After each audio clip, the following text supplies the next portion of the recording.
ブレイクを使う手法だと、騙しにあって失敗する確率が高いので、ちょっと使いづらいですよね。でも、そんなブレイクアウトの手法でも失敗しづらくて、かなり利益を取れる手法を作り出しました。今回は、その手法をお伝えします。ブレイクに適した通貨は？ブレイクの手法を使う上で重要になってくるのは、トレードをする通貨になります。なぜなら、ブレイクを狙う場合、ブレイク初動での大きな動きを狙っていくからです。そのため、通貨のパワーが大きいと、それだけ失敗する確率が減って、勝率も上がります。そこで今回お伝えする手法に最も適した通貨がゴールドになります。ゴールドといえば、異常なまでのボラティリティがあって、一度大きく動き出すと止まらない傾向があります。このボラティリティの高さに、多くのトレーダーが魅了されて、散っていった通貨でもあります。そんな危険で魅惑のゴールドですが、ブレイクとなると、その大きな力を活用してトレードができます。ブレイクアウト手法の内容。では早速、ゴールドで使うブレイクアウト手法の詳細をお伝えしていきます。最初に狙う形をお伝えすると、1時間足で2回目以降の高値更新を狙ってエントリーをしていきます。例えば、次のような感じです。通常、ブレイクを狙う手法は、何度か反応している場所を抜けた瞬間に狙っていきますよね。ですがこの手法は、ブレイクする手前から入って、ブレイク初動の大きな動きを取りに行きます。ここを狙うことで、ブレイクした瞬間の騙しを減らせるので、失敗しづらくなるのです。では、ここからは、この手法の詳細をお伝えしていきます。環境認識。まず環境認識ですが、これは4時間足を使います。例えば、買いでブレイクを狙う場合は、4時間足で上昇の流れが出ている時を狙います。相場参加者の目線が同じ方向へ向いている方が、ブレイクした時の力が強いので、成功する確率が高まるからです。じゃあ、上昇の流れが出ているって、どこまでの状態を言うのって感じたかもしれません。まず、明らかに上昇トレンドが出ているような状態は当然ですが狙っていきます。例えば、次のような感じです。上昇トレンドの時は、相場参加者の目線は買いに傾いているので、このような状態でブレイクを狙うと成功率が高くなります。あとは、下落トレンドから転換をして上昇の流れが出始めた時も狙っていきます。例えば、次のような状態です。この場合、戻り高値を上抜けたことで、相場参加者の目線が買いに傾きます。また、4時間足で戻り高値を抜けてくると、1時間足では上昇トレンドになっていることがほとんどなので、ブレイクの成功確率も上がります。一番判断が難しいのが、次のような状態になっている時です。大きく見ると上昇トレンドなのですが、4時間足だと押し安値を下へ抜けて、微妙な位置でレンジっぽくなっている状態です。こういう場合だと、トレンド転換をしているので、売り目線になっている相場参加者もいます。よって、大きな流れを見て上昇トレンドだと判断する人と、直近の流れを見て下落トレンドに入ったと判断する人がぶつかり合うような場所になります。こういう場所だと、勝てないこともないのですが、失敗する可能性が結構あるので、トレードはしないのが無難です。エントリーをするにしても、せめて押し安値の箇所をしっかり上へ抜けてきてからです。例えば、次のようなチャートになります。本来であれば、押し安値を下へ抜けたら、トレンド転換をしているので、その場所で戻り売りが入って下落していくはずです。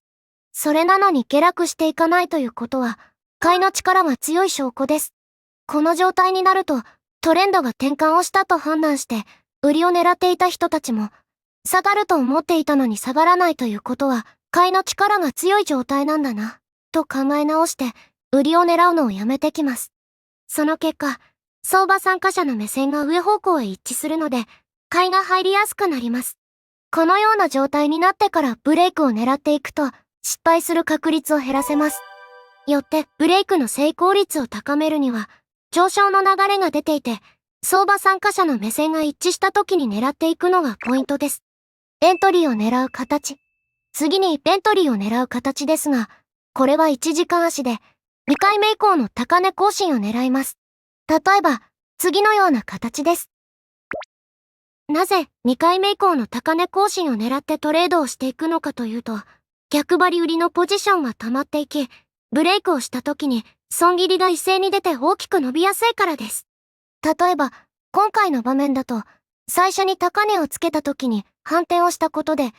この高値が意識されているんだな、という感じで相場参加者に認識されます。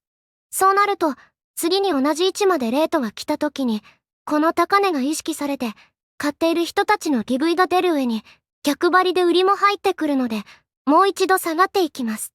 そして、本来であれば、ここから下がってトレンドが転換していくのですが、そうならずに下げしぶり出すと、逆張りで売っている人たちは、あれ、下がると思ったのに下がらない。もしかして買いの力が強いかも、と判断して決済をしだします。また、なかなか下がらない状況になると、他の相場参加者も、なかなか下がらないということは、買いの力が強いんだろうな、と気づき始めて、買いで参入してきます。しかも、4時間足でも上昇の流れが出ている状態なので、なおさらこの心理が働きやすくなります。こうなると、相場参加者の目線が上方向へ揃い出すので、上昇しやすい環境が出来上がります。上昇しやすい環境が出来上がると、逆張りで売ってくる人たちがさらに減って、新規の買いも入ってくるので、それのブレイクへつながっていきます。今回紹介している手法も、この特性を利用してトレードをしていきます。では、この後の動きを見てみましょう。ブレイクして伸びていきました。ゴールドの場合、ボラティリティがあるので、ブレイクをすると、そのまま大きく上がることが多いです。多分、ゴールドをトレードしている人であれば、この通貨の爆発力を十二分に知っていると思います。また、このブレイクを狙うときは、なるべくはっきりした形を狙うのがポイントです。はっきりした形が出ることで、誰が見てもその高値が意識されているとわかるので、多くの相場参加者が同じ行動を起こしやすいからです。同じ行動を起こしやすいということは、それだけブレイクする確率も上がるので、なるべくはっきりした形を狙うのが失敗しづらくなるコツです。高値が揃う位置はどこまで見るのか。今回お伝えしているブレイクの手法では、2回目以降の高値更新を狙うのですが、高値の位置が微妙にずれることがあります。例えば、次のような感じです。この画像を見ると、左側の高値よりも右側の高値の方が上にいます。ただ、右側の高値は上髭になっていますよね。こういう場合は、トレード対象になります。なぜなら、髭になったということは、高値を更新しようとしたけど、失敗した合図になるからです。よって、これを見た相場参加者は、この高値の場所が意識されているんだな、と認識します。これによって、逆張り売りのポジションがより多く溜まって、ブレイクをした時に大きく動きやすくなります。そうなれば、騙しが起きる確率が減って、利益も伸ばすことができます。そのため、高値の位置がずれていても、髭になった時はエントリーを狙っていきます。これ以外の高値が揃っていない場面は、次のようになります。この場合、左側の高値よりも、右側の高値の方が上にいますよね。しかも、右側の高値が少しですが、ローソク足の実態で左側の高値を抜けています。こういう場合は、高値を更新してブレイクとみなすので、次にこの位置まで来たとしても、エントリーはしません。このような中途半端な高値更新をすると、これはすでにブレイクをしている、と考える人と、まだブレイクをしていない、と考える人が出てくるので、相場参加者の目線にズレが出てきます。この状態でもう一度同じ場所に来ても、大きなブレイクが起きにくいので、トレードをしたとしても、あまり伸びずに戻ってくることが多いです。そのため、実態で高値を更新したような場合は、今度はそこが最高値の基準になります。そしてその位置から2回目以降の高値更新を狙います。今回の場面だと、基準の位置が変わった後の動きを見ると、同じ場所にもう一度レートが来た時に、実態でブレイクしていますよね。こうなったら、今度はこの位置が最高値の基準になるので、ここから2回目以降の高値更新を狙っていきます。また、ブレイクを狙う基準の高値にほんの少し届かずに下がる場合も出てきます。例えば、次のような感じです。こういう場合、左側の最高値でブレイクを狙ってくる人、右側の高値でブレイクを狙ってくる人。この2種類の相場参加者に分かれるので、ブレイクのタイミングがずれて中途半端な動きになりやすいです。そのため、この場面ではブレイクをしていますが、トレードは見送ります。ただし、基準となる高値の位置に届いていなくても、その場所が切り板の時はトレードをしていきます。例えば、この画像で右側の高値が切り板で反発していたとしましょう。この時に左側の高値を見ると上髭になっていますよね。つまり左側の高値では切り板が相場参加者に意識されて下落したということになります。切り板は全ての相場参加者に意識されてレジスタンスとして機能するので、こういう場合はトレードをしていきます。以上が高値の位置に関するエントリーの基準になるのですが、まとめると高値の位置が揃っている状態、位置がずれていても髭になっている状態、位置がずれていても切り板で反発している状態、この3つだけを意識してブレイクを狙っていけば大丈夫です。エントリーの仕方。環境認識とエントリーすべき形が分かったら、最後はエントリーの仕方になります。このブレイク手法でエントリーをするときは、1時間足と5分足に移動平均線を加えます。移動平均線なしでもできるのですが、チャートを読む力が必要になります。ここの判断をできる限り簡単にするために、移動平均線を使います。そして、使う移動平均線は SMA20 です。これを1時間足と5分足に表示させます。この状態を作った上で、ブレイクで狙う形を1時間足で作ったら、エントリーの大前提として、1時間足の MA で反発したのを確認します。例えば、次のような感じです。この状態を作ったら5分足へ変えて、エントリーを狙っていきます。5分足の場合は、3パターンのエントリー方法があります。まず1つ目が、MA で反発を確認してからエントリーをする方法です。この方法だと、1時間足と同じ感じで押し目を狙うような形で入るので、一番わかりやすいと思います。2つ目が、5分 MA を上抜けてきたらエントリーです。これは、5分 MA の反発で押し目を狙っていたけど、反発をせずに下へ抜けてしまった後に使うエントリー方法です。この場合、少し横ばいが続いて、下がらなくなってきた状態で、MA の傾きが平行になってきた時にエントリーです。イメージとしては、グランビルの法則でのエントリーです。エントリータイミングは、ローソク足の確定足が MA を上へ突き抜けてからです。3つ目が、MA を使わずに、チャートの形状からエントリーをしていく方法です。例えば、このチャート画像では、5分足で短期的に上昇トレンドを作ってから、押し安値まで下がってきていますよね。そしてこの場所でダブルボトムを作って反発し始めています。このように、サポートライン上などで反転の合図を出したらエントリーをしていきます。エントリータイミングは主にこの3つになります。決済方法について。エントリーをしたら、次は決済になります。しかし、ここに関しては、身振りや損切りの幅の感覚が、その人によって変わります。そのため、自分に合った値幅を決めてトレードをするのが一番です。参考までに、私の場合について、簡単に解説をしていきます。まず、私の場合は、損切りがマイナス50ピップスで、利食いがプラス100ピップスから200ピップスとなっています。ゴールドの場合は、ボラティリティが大きいので、決済の値幅も大きめにとっています。まず、損切りですが、今回のトレード方法だと、エントリーは押し目で入ります。そのため、損切りは5分足で直近の安値を下へ抜けた場所に設定します。この時の損切りの値幅が50ピップス以内に収まることが多いので、私はこの値幅にしています。次に利食いですが、このトレード方法でブレイクをすると大きく伸びることが多いので、利食いは最低でも100ピップスは狙います。あとは、その時の相場状況によって伸ばせそうであれば最大200ピップスまで伸ばしていきます。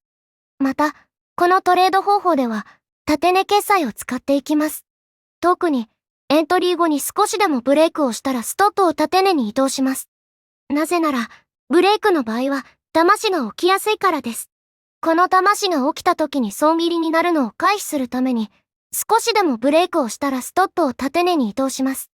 このトレード方法だと、ブレイクをする前にエントリーをするので、ブレイクのポイントに来た時は、含み益が30ピップスから50ピップス以上乗っていることが多いです。このぐらいの含み益があれば、縦値決済で逃げることができます。そうすれば、余計な損失も防げるので、これが勝率の底上げにつながります。トレードをする時間帯。ブレイクを狙うときは、トレードをする時間帯も重要です。私の継承と今までのトレード経験からだと、トレードをする時間帯は、16時以降だと勝率が高くなります。やっぱり欧米時間の方が動きがいいので、ブレイクをした時も利益が伸びやすいです。一応、午前中でも使えるのですが、大きく動いたり、動かなかったりして不安定なので、無理にやる必要はないです。実際のトレード例。では最後にまとめとして、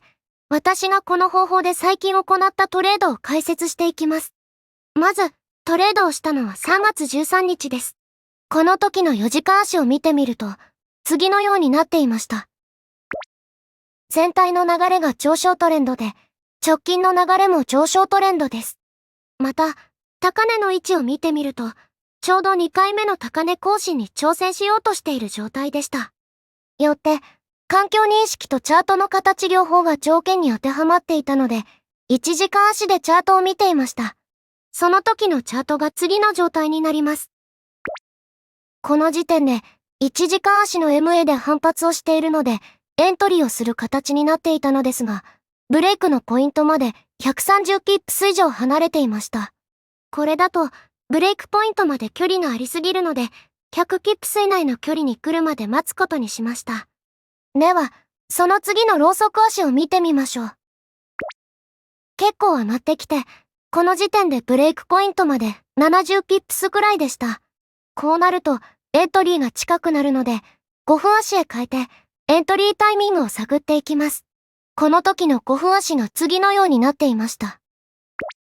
かなりいい場所にいました。ここからエントリーをしていくとなると、一つ目が MA で反発をしてからです。そしてもう一つが、押し安値まで下がってきて、反発をし始めたらエントリーです。この二つのエントリー方法を頭に入れてチャートを見ていたところ、次のようになりました。MA の場所で反発をせずに下がってしまいました。こうなると、押し安値での反発を狙っていきます。では、ローソク足を少し進めてみます。今度は押し安値まで下がらずに上がっていってしまいました。この時に MA を上抜けたので、もう一つのエントリーパターンが使えなくもないのですが、それを使うなら、もっと揉み合いが続いてからです。だから、ここではエントリーを我慢して、しばらく様子見をしていたところ、次のようになりました。しばらく揉み合った後に、直近の安値で下値止まって、MA を上抜けそうな形になりました。もし、次のローソク足で MA を上抜けてくるようなら、エントリーをしていきます。それでは、次のローソク足を見てみましょう。微妙すぎる上髭陽線が出ました。これだとまだエントリーができないので、次のローソク足を見てみましょう。今度は上髭陰線が出ました。少しエントリーが遠のいてしまったので、もう少しローソク足を進めてみましょう。さらに下がっていってしまいました。この時点でこの日はエントリーがないかもと感じました。一応、押し安値までは下がってきているのですが、ダブルトップを作っているので、ここから入るのは少し怖い部分があります。エントリーをするにしても、MA を上抜けてくれないと無理です。そのため、少し様子見をしていたら、次のようになりました。急にエントリーができそうな形になりました。もし次のローソク足が MA を上抜けてくるようだと、そこでエントリーになります。では、次のローソク足を見てみましょう。MA を上抜けてきたので、次のローソク足でエントリーです。総ミリはマイナス50ピップスなので、その位置へ設定するとかなり微妙な位置でした。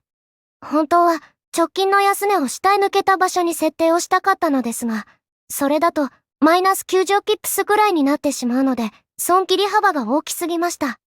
だから、仕方なくマイナス50ピップスの位置で設定しました。それに、ここから下がったとしたら、トリプルトップを作ってそのまま下がっていくと思ったので、最初の損切り位置のままにしました。そしてリグ1ですが、ブレイクポイントはその時のゴールドの最高値だったので、ここを上抜けたら大きく伸びると考えていました。そのため、2907条の切り板の手前のプラス200ピップスをめどに考えていました。では、この後の動きを見てみましょう。エントリー後は順調にはなってくれて、ブレイクポイントまで来たので、魂で損切りにならないように、ストップを縦根に移動しました。それでは、この後の動きを見てみましょう。ブレイクして大きく伸びていきました。200ピップスも取れたので十分だと思っていたのですが、その後にさらに700ピップス以上伸びていったので、利益を取り逃した気分になりました。さすがクレイジーゴールドですね。伸びると半端ない動きをします。以上は、ゴールドで使える失敗しにくいブレイクアウトの手法になります。まとめ。今回は、ゴールドで使える失敗しづらいブレイクアウトの手法をお伝えしてきました。今のところ、私がこの手法を使っている感じでは、勝率が60から 70% の間なので、ブレイクにしてはかなりいい方だと思います。ただ、この勝率は私が徹底的に検証をして、実践経験も積んで磨き上げた結果です。おそらくこの内容を動画で見ただけで、手法をそのまま真似しても、勝率は 50% 前後だと思います。そのため、使うにしても、まずは検証をして、自分がどの程度の再現率があるのかを確認してからでお願いします。それではまた次回の動画でお会いしましょう。役に立ったと思ったらいいねとチャンネル登録をお願いします。